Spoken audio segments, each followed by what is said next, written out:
Good morning, or depending on when you're watching this, good afternoon, good evening, or good night. My name's Ross, and as always told, out of Voice of Radio. So today, we've got a new Pokémon V coming. It's Skuntank V.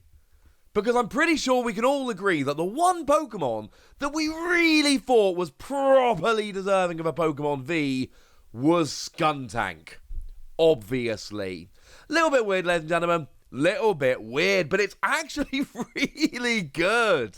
Potentially really good. Anyway, now the translations come from the lovely Antoine Boulet and the lovely me. I'll be honest with you, second attack, nailed that one. First attack, yeah, that one I needed a little bit of help with. It's a little bit awkward.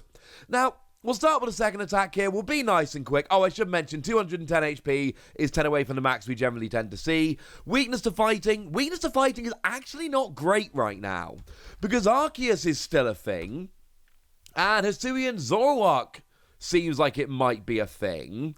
So, actually, having a weakness to fighting nowadays, it's not as bad as it has been in the past, don't get me wrong, but it's still not 100% ideal. You've been warned.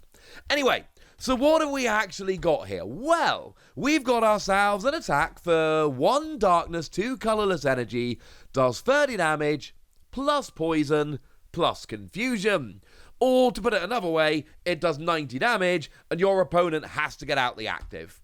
They can't stay in the active at this point. Stay in the active would be, to put it a bit bluntly, dumb. Because staying in the active means that they continue to take poison damage, and it means that when they attack, they've got to flip a coin, and if they flip tails, the attack fails, they take 30 damage. No.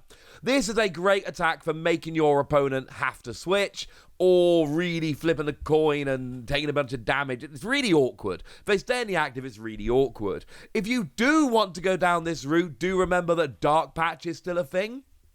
That's in the format at the moment, so that can be used to accelerate energy. And then don't forget that we do have, although it's not the best of the Radiant Pokemon out there, we do have Radiant Hisuian Sneasler here that will increase the poison damage.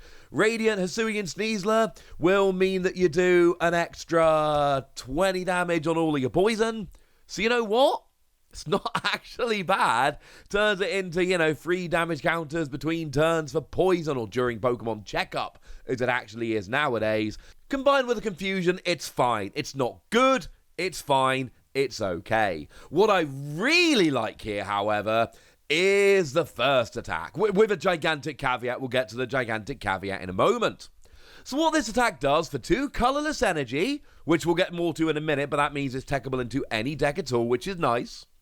This attack does 30 damage to one of your opponent's bench Pokemon. If that Pokemon retreated during your opponent's last turn, this attack does 120 damage to that Pokemon instead. It's called Pursuing Blast, according to the lovely Antoine. And this is really good. Basically, if your opponent retreats, boom, 150. Now, there's a bunch of different ways you can go about this. There's going to be your support Pokemon, like Comfy as an example. So if Comfy goes to the bench, you can just hit it all day long and just take super easy prizes off it. Taking a single prize for 2 prizes is not ideal, but it is there. The other option, of course, is that you attack, do a bunch of damage, your opponent retreats to avoid a KO, and then you get the KO with Skuntank. That's where we're going with this. And I actually adore this in single prize decks. So if I'm using something like, I don't know, let's just say Donphan, because I love me some Donphan. If I do a bunch of damage with Donphan, then my opponent retreats, then I can finish them off with this. I like that. That seems pretty gosh darn good to me. Now, I did say that there was a pretty big caveat, and there is a pretty big caveat, and that caveat's called Manaphy. You see, the problem we find ourselves in at the moment is that we're in a format with Manaphy everywhere. And Manaphy blocks bench damage. And that's a problem. Because Manaphy's going to make Skuntank terrible. I don't love the second attack here. It's fine, but it's not particularly good. What I love Skuntank for is colorless energy, fits in any deck, attacks the bench. Goes after either support Pokemon that have retreated that you can easily KO, or just Pokemon that you can 2-hit KO using Skuntank. And actually, while we're here, let's not forget there's a really fun combo here with Boss's Orders. Bring a Pokemon back that's not ready to attack yet, bring it into the active with Boss's Orders, and then if they retreat it, you can just KO it with Skuntank. Although do remember, it does specifically say retreat. It doesn't say moves from the active to the bench. So if your opponent were to play something like an escape rope as an example, or any kind of item card that switches to the bench, that would get around this. That is a little bit of a problem. And I have checked the wording here. It does specifically say retreated, which is a little bit of a problem. I'm sorry about that. But my point here is that Manaphy is a thing, and that's a problem, because if they've got Manaphy out, I don't like the second attack, and this first attack does nothing. And the thing is, Manaphy's not going away anytime soon. It's not like Manaphy's good right now, but it's going away. No, because Radiant Greninja's like everywhere. Palkia decks are great, and they all play Radiant Greninja, and frankly, you need a really compelling reason to not play Radiant Greninja, because Palkia can accelerate the energy to it, and then it does 90 to 2 of your opponent's Pokemon. It's just really good. Really good. And people are going to keep playing this. And it's not the only thing that hits the bench, don't get me wrong, but it's the most relevant thing around at the moment, and that means that, like, everybody is going to be playing Manaphy. And you might be able to spring this as a surprise. Remember, you can use double turbo energy with this, more in a moment. Now, it means you'll only actually hit 130 rather than 150, which might still be enough sometimes. Double turbo, remember, always reduces damage done. It doesn't just reduce damage done to the active, it reduces damage done by the Pokemon, regardless of whether it's to the active or the bench. Sorry about that. Hey-ho. But it does mean that you can drop Skuntank, attach the energy, and then smash right away. The problem is, as soon as you do this once, your opponent is gonna bench Manaphy. And if you use this in game 1, you might be able to drop it as a surprise. But our tournaments are generally played best of 3, which means that your opponent is going to know about it after game 1, and they're going to get Manaphy down and not fall for it in games 2 and game 3. So this is a problem for me. Because on the one hand, I really like this attack. I think it's a phenomenal attack. I think there's so much potential, and I am absolutely adoring it. I'm in love with it. I think it is, to use a very British term, absolutely spiffing. The problem is, if your opponent plays Manaphy, this isn't going to work. I have no problem with this being an occasional use attack. It's not always going to work, and I am fine with that. Sometimes it'll work, sometimes it'll fail. Fine. Sometimes your opponent will retreat the right Pokemon, sometimes they won't. Sometimes they'll always have the switch.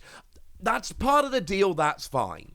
The problem I find with this is that after all of that, we've then got the issue of, if your opponent plays Manaphy, this becomes a significantly worse card, and a lot of decks right now are going to be playing Manaphy.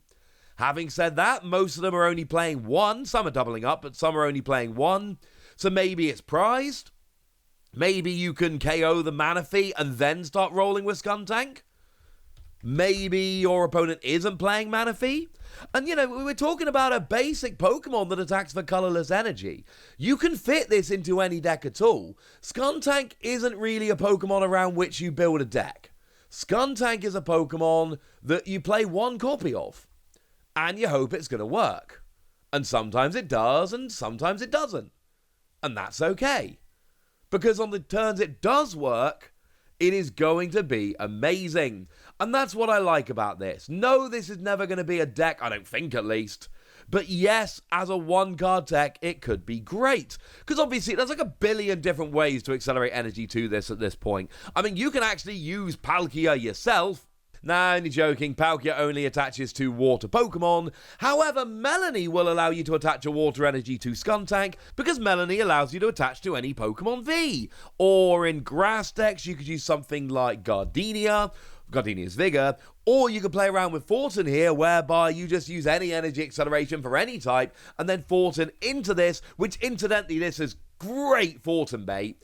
On the one hand, because you can accelerate energy with Palkia, or you can use Magma Basin in Fire decks, or whatever. On the other hand, remember that Fortin does allow you to swap with a basic Pokemon in your discard pile. So in order for Fortin to work, you've either got to discard Skuntank and then immediately Fortin into it onto the same turn, or you've got to have it in the discard, which opens up the possibility of your opponent knowing what you're planning, which can ruin things. I'm still giving this 4 Wassies. I really like this. I think this is really cool. I love this as a one-card deck. I love the colourless energy. I love the options it gives you with a deck. And when you give me a Pokemon that is colourless energy and it's basic and it's useful in a billion different matchups and it can be teched into basically any deck whatsoever, that makes me pretty gosh darned excited. That's what I think. But I want to know what you think. So let me know in the comment section, would you? Go nuts! Be nice! And then make sure you like this video, subscribe to this channel, follow me on Twitter at the Wasi. That's where we talk Pokemon and card games and Pokemon card games and all kinds of fun things. And please do consider checking out patreon.com/PTCG Radio, where you can support the channel, get some bonus podcasts where I answer all of your questions, join a Discord where we chat Pokemon stuff, and of course get shout-outs on the podcast like the lovely Mike, who's been a supporter of ours for a while and is a very lovely person. So thank you to Mike for being a lovely person and for all the support. But by far the most important thing as always, look after yourselves till next time, would ya?